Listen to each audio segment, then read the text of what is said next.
Alright, so what we're going to want to do first is we need to go and download PSTools from right here.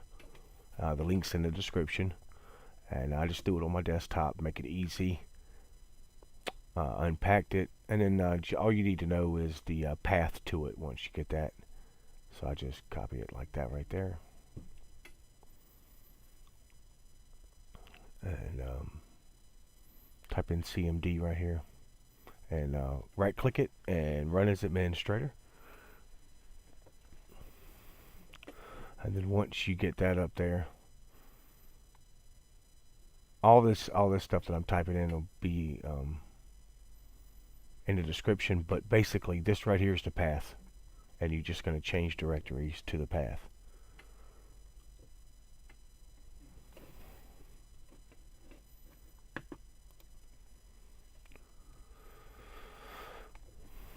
And this right here will also be in the description that you can need to type in.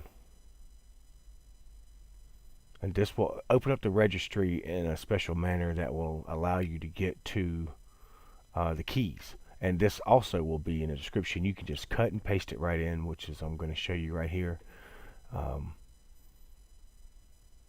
Basically, when you first come into the registry editor, it will be all collapsed like this. And then you can just cut and paste. And then open you right up to the keys. Now that right there is everything that's this is all your Bluetooth devices, and for me one is a mouse and the other is a Bluetooth headset.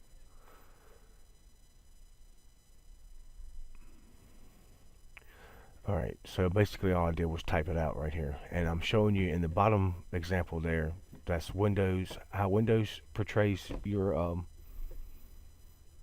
the key code, and then how you need to have it typed out for the Mac to see it, which is essentially the direct reverse.